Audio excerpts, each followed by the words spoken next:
श्रीगुरुभ्यो नमः। श्रीमद् भगवद गीता अध्याय 5 कर्म संन्यास योग श्लोक 8 और 9।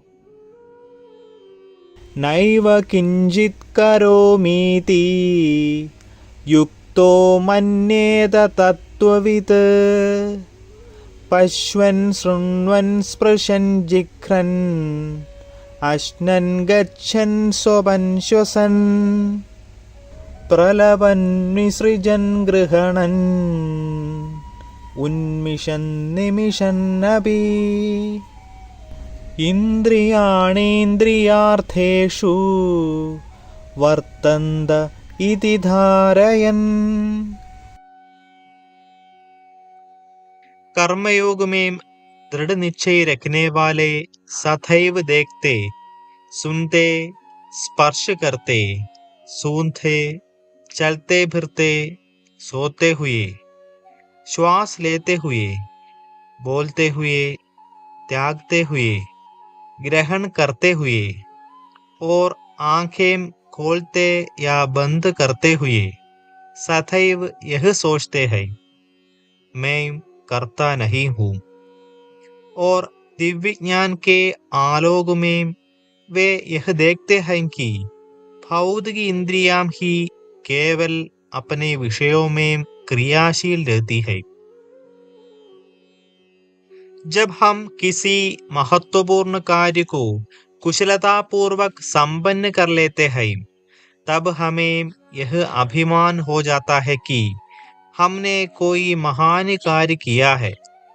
स्वयं को किसी कार्य का कर्ता मानने का अभिमान हमें लौकिक चेतना से ऊपर उड़ने में बाधा उत्पन्न करता है, किंतु भगवत चेतना में लीन योगी इस बाधा को सरलता से पार कर लेते हैं।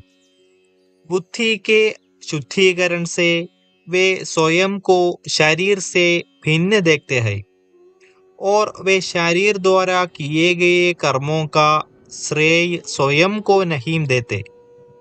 यह शरीर भगवान की माया शक्ति से निर्मित है, इसलिए वे अपने सभी कार्यों का श्रेय भगवान को देते हैं, क्योंकि ये भगवान की शक्ति से उत्पन्न होते हैं।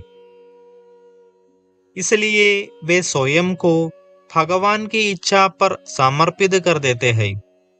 वे उन पर आश्रित होकर अपने मन और बुद्धि को भगवान की दिव्य इच्छा के अनुसार प्रेरित करते हैं। अतः वे इसी धारणा में स्थित रहते हैं कि भगवान ही सब कार्यों का कर्ता है। इस दिव्य चेतना में लीन योगी स्वयं को केवल भगवान के हाथों का खिलौना मानते हैं। श्री कृष्ण अगले श्लोक में इस दिव्य चेतना में किए जाने वाले कार्यों के परिणाम की व्याख्या करते हैं। श्लोक 10। ब्रह्मण्याधाय कर्माणि संगं त्यक्त्वा करोति यः लिप्यते न स पापेन पद्मपत्रमिवाम्भसा। वे जो अपने कर्मफल भगवान को समर्पित कर सभी प्रकार से आसक्ति रहित होकर कर्म करते हैं, वे पाप कर्म से उसी प्रकार से अछूते रहते हैं जिस प्रकार से कमल के पत्ते को जल स्पर्श नहीं कर पाता। धार्मिक ग्रंथ कमल के पुष्प की उपमाओं से भरे पड़े हैं। भगवान के दिव्य स्वरूप के विभिन्न अंगों का निरूपण करते समय कमल के पुष्प का नाम आदरपूर्वक लिया जाता है। कमल के पुष्प का एक अन्य नाम पंकज है, जिसका अर्थ कीचड़ में जन्म लेना है, और कमल का फूल सरोवर के तल पर जमे कीचड़ में जन्म लेता है। फिर भी यह अपनी सुंदरता को बनाए रखते हुए जल से ऊपर आकर सूर्य की ओर खिलता है। इसलिए संस्कृत साहित्य में किसी गंदगी में उत्पन्न होने वाली उस वस्तु के लिए कमल के फूल का उदाहरण दिया जाता है, जो बाद में उसके ऊपर विकसित होकर अपने सौंदर्य और पवित्रता को बनाए रखता है। इसके अतिरिक्त कमल के पौधों के बड़े पत्ते जो सरोवर के जल की सतह पर तैरते रहते हैं, कमल पर्ण की सुंदर उपमा देते हुए श्री कृष्ण कहते हैं कि जैसे यह जल की सतह पर तैरता रहता है और स्वयं को जल से भीगने नहीं देता, उसी प्रकार से कर्मयोगी सभी प्रकार के कर्म करते हुए भी पाप से अछूते रहते हैं, क्योंकि वे दिव्य चेतना में लीन होकर अपने कर्म करते हैं। श्लोक 11। कायेन मनसा बुद्ध्या केवलैरिन्द्रियैरपि योगिनः कर्म कुर्वन्ति संगं त्यक्त्वात्मशुद्धये। योगी जन आसक्ति को त्याग कर अपने शरीर, इंद्रिय, मन और बुद्धि द्वारा केवल अपने शुद्धिकरण के उद्देश्य से कर्म करते हैं। योगजन यह समझते हैं कि सुख की खोज में लौकिक कामनाओं के पीछे भागना रेगिस्तान में जल को ढूंढने की मृग तृष्णा के समान है। इसी सत्य को जानकर वे अपनी निजी कामनाओं का त्याग करते हैं और अपने सभी कर्म भगवान के सुख के लिए करते हैं। भोक्तारम यज्ञ तपसाम, अर्थात जो अकेला सभी कर्मों का परम भोक्ता है। इस श्लोक में श्री कृष्ण समर्पण को नवीन शैली में व्यक्त कर रहे हैं। वे कहते हैं कि सिद्ध योगी अंधकरण की शुद्धि हेतु कर्म करते हैं, तब फिर कर्म भगवान को कैसे समर्पित हो जाते हैं? वास्तव में भगवान हमसे कुछ अपेक्षा नहीं करते। वे परम सत्य है और अपने आप में पूर्ण और सिद्ध है।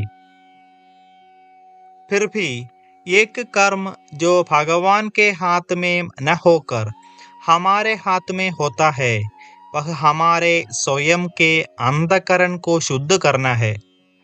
जब हम अपने अंधकरण को शुद्ध कर लेते हैं और उसे भगवान की भक्ति में तल्लीन कर लेते हैं, तब भगवान अन्य कर्मों की अपेक्षा इससे अधिक प्रसन्न होते हैं। इसे जानकर योगी जन अपने निहित स्वार्थों की अपेक्षा अपने परम लक्ष्य के रूप में भगवान के सुख के लिए अपने अंधकरण की शुद्धि करते हैं। इस प्रकार से योगी जन यह जानते हैं कि वे भगवान को जो सबसे सर्वोत्तम वस्तु अर्पित कर सकते हैं, वह अंधकरण की शुद्धि है और वे उसकी प्राप्ति के लिए कर्म करते हैं। जब कर्म करने का मुख्य उद्देश्य हृदय को शुद्ध करने के भाव से युक्त होता है, तब मनुष्य प्रतिकूल परिस्थितियों को भगवान द्वारा प्रदत्त और अधिक आत्म उत्थान का अवसर समझकर इनका स्वागत करता है तथा सफलता और असफलता दोनों परिस्थितियों में समभाव रहता है। यदि हम भगवान के सुख के लिए कार्य करते हैं, तब हमारा हृदय शुद्ध हो जाता है और जब हृदय शुद्ध हो जाता है, तब स्वाभाविक रूप से हम अपने समस्त कर्म फलों को भगवान को समर्पित करने लगते हैं।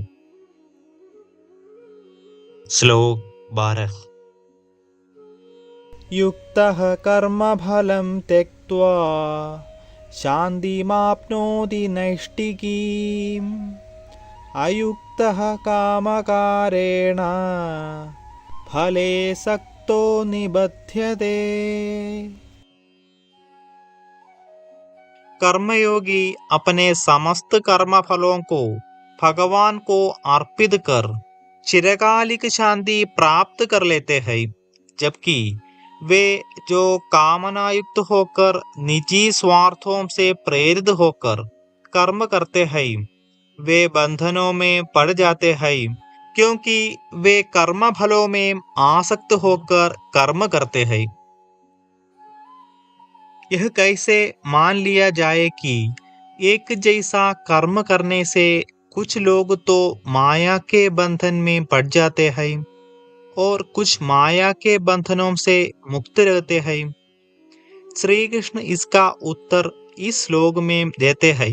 वे मनुष्य जो भौतिक पदार्थों के प्रति अनासक्त और अनुप्रेरित होते हैं, वे कभी कर्म बंधनों में नहीं बंधते, किंतु जो निजी लाभ और कामनायुक्त होकर भौतिक सुखों का भोग करना चाहते हैं, वे कर्म फलों के बंधनों में पड़ जाते हैं।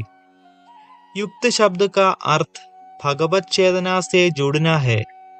इसका अर्थ हृदय के शुद्धिकरण के अलावा किसी फल की इच्छा न करना भी होता है।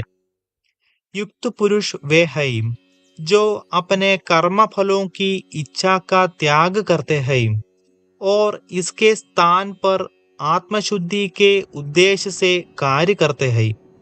इसलिए वे शीघ्र दिव्य चेतना और आंतरिक सौंदर्य को प्राप्त कर लेते हैं। दूसरी ओर अयुक्तः का अर्थ भगवत चेतना से युक्त न होना है। इसे इस प्रकार से भी अभिव्यक्त कर सकते हैं। लौकिक या सांसारिक सुखों की कामना आत्मा के लिए हानिकारक है। ऐसे व्यक्ति अपने कर्मों का फल पाने के लिए अपनी इंद्रिय विषयों की तृप्ति की कामनाओं को भड़काते हैं। इस भाव से संपन्न किए गए कर्मों के परिणाम इन अयुक्त पुरुषों को संसार या जन्म मरण के चक्कर में डाल देते हैं। आगे हम विस्तार से चर्चा करेंगे।